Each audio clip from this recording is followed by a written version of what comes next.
संविधान की आत्मा एक व्याख्या।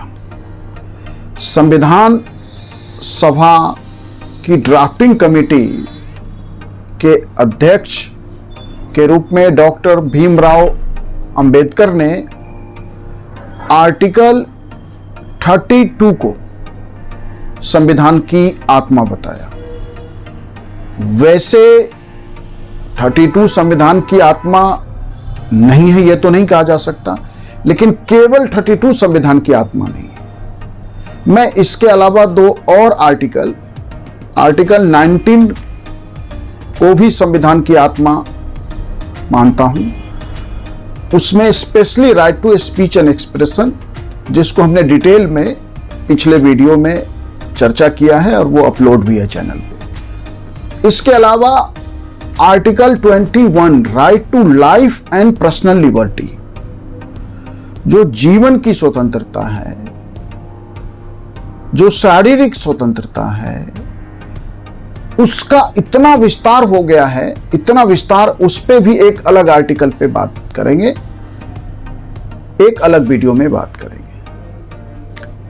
इसमें आर्टिकल 32, जिसे ड्राफ्टिंग कमेटी के चेयरमैन के रूप में डॉक्टर भीमराव अंबेडकर ने संविधान की आत्मा माना, आर्टिकल 32 को, जो कॉन्स्टिट्यूशनल रेमेडी की बात करता है, संवैधानिक उपचार।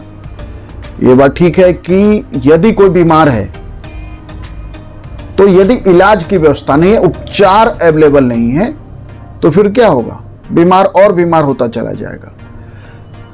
यह निश्चित रूप से संविधान की आत्मा है। और मैंने कहा कि इसके अलावा भी कुछ आर्टिकल्स को, संविधान के कुछ अन्य प्रावधानों को संविधान की आत्मा माना जा सकता है, जिसमें मैंने आर्टिकल 19 और 21 को मुख्य रूप से संविधान की आत्मा का हिस्सा बताया। आर्टिकल 19 पे पूरा डिटेल वीडियो ऑलरेडी चैनल पे अपलोड है और आर्टिकल 21 पे हम अलग से एक वीडियो में बात करेंगे। आर्टिकल 32 जो संविधान की आत्मा है, इसमें देखिए 5 प्रावधान है। 32 जो आर्टिकल है वह सीधे सुप्रीम कोर्ट जाने का अधिकार देता है, न केवल व्यक्ति को, बल्कि कोई अन्य भी सामाजिक संस्था भी, यदि मौलिक अधिकारों का उल्लंघन हो रहा है, यदि मौलिक अधिकारों की प्रस्थिति नहीं है, तो कोई भी समाज की ओर से जो पीड़ित है वो भी जा सकता है और कोई अन्य भी जाके उन रिमेडीज के, उन उपचारों की मांग न्यायपालिका से कर सकता है। और देखिए कि इतना महत्वपूर्ण है कि यदि कोई व्यक्ति सुप्रीम कोर्ट जाना चाहता है तो सुप्रीम कोर्ट जाने का जो अधिकार है वो भी मौलिक अधिकार है, अर्थात उससे आप रोक नहीं सकते। और सुप्रीम कोर्ट को बाउंड किया गया, बाध्य है कि यदि मौलिक अधिकार के उल्लंघन का मामला है तो उसे सुनवाई करनी ही पड़ेगी, उसे राहत देनी पड़ेगी, उसे उपचार देना ही पड़ेगा, जिसके अंतर्गत 5 उपचार अवेलेबल हैं सुप्रीम कोर्ट के पास।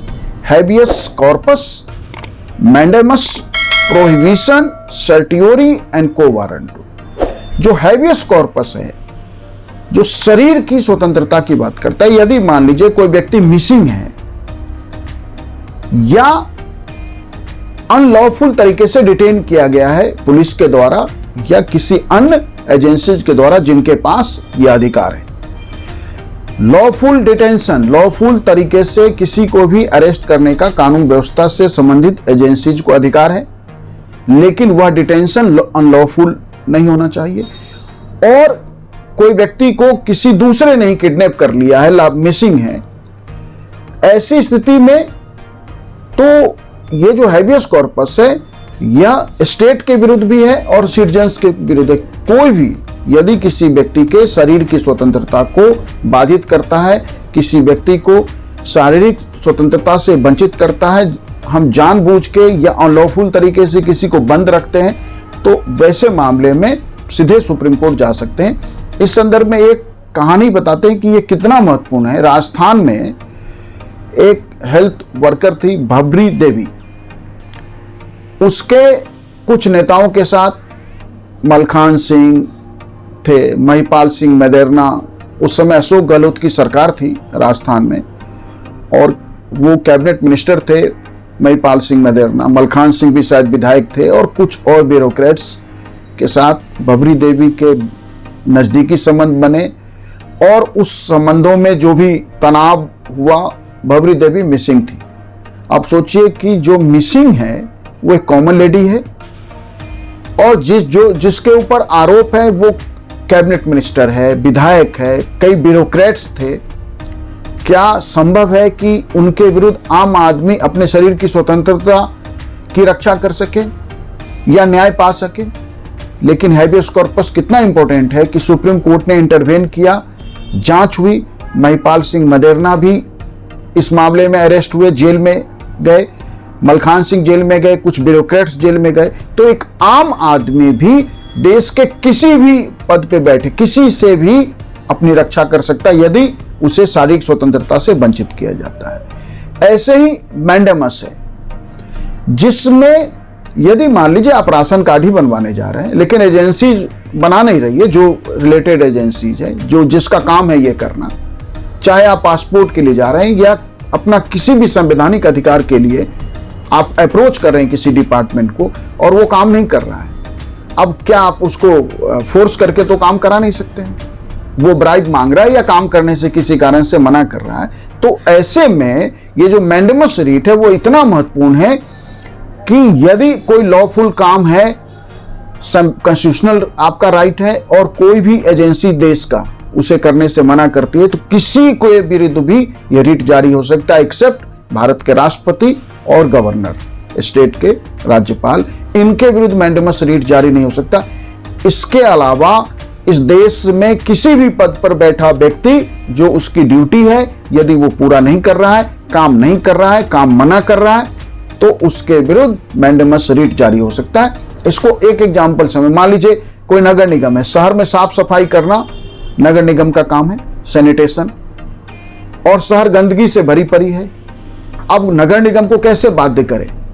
सिटीजन्स नगर निगम को अप्रोच करे लेकिन हो नहीं पा रहा है। तो ऐसे में मैंडेमस रीट महत्वपूर्ण बन जाता है, उसके माध्यम से सुप्रीम कोर्ट हमें अप्रोच कर सकते हैं और सुप्रीम कोर्ट उस संबंधित नगर निगम को आदेश देगी कि आपने अपना ड्यूटी क्यों पूरा नहीं किया। उसे न केवल आंसर देना होगा बल्कि काम भी करना होगा।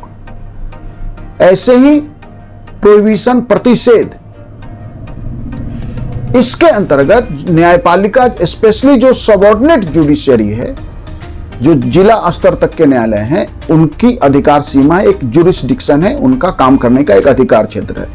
यदि सबऑर्डिनेट जुरिस्डिक्शन में, सबऑर्डिनेट कोर्ट के लेवल पे जो उनका काम है, उस जो अधिकार क्षेत्र है उसको क्रॉस करके वो काम करने की कोशिश कर रहा है उस स्तर का कोई भी न्यायाधीश, तो उसे रोकने के लिए प्रतिषेध, प्रोहिबिशन रीट जारी होता है। और यदि सबऑर्डिनेट जुडिशरी ने अपने अधिकार क्षेत्र को क्रॉस करके काम कर दिया तो उसे करेक्ट करने के लिए सर्टियोरी रीट जारी होता है। ऐसे ही अधिकार परीक्षा को वारंटो, देश में हर व्यक्ति का अधिकार है, राज्य के अधीन जो नौकरी है उसमें अफसर की समानता है, यह अलग बात है, आरक्षण भी है, वो एक अलग विषय है।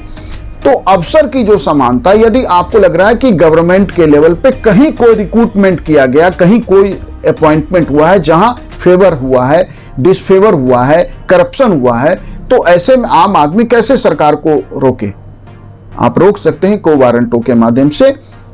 तो ये जो पांचों रीट हैं, यह निश्चित रूप से मौलिक अधिकार को प्रभावी बनाता है और मौलिक अधिकार का आत्मा इसे माना जा सकता है। इसके अलावा भी मैंने कहा कि 2 आर्टिकल और भी जो है उन्हें भी हम संविधान की आत्मा मान सकते हैं, लेकिन उपचार, रेमेडी निश्चित रूप से संविधान की आत्मा है। और अंबेडकर का यह कहना कि यह संविधान की आत्मा है, इससे असहमत नहीं हुआ जा सकता। लेकिन केवल कॉन्स्टिट्यूशनल रेमेडी ही संविधान की आत्मा है, इससे मैं सहमत भी नहीं। Thank you.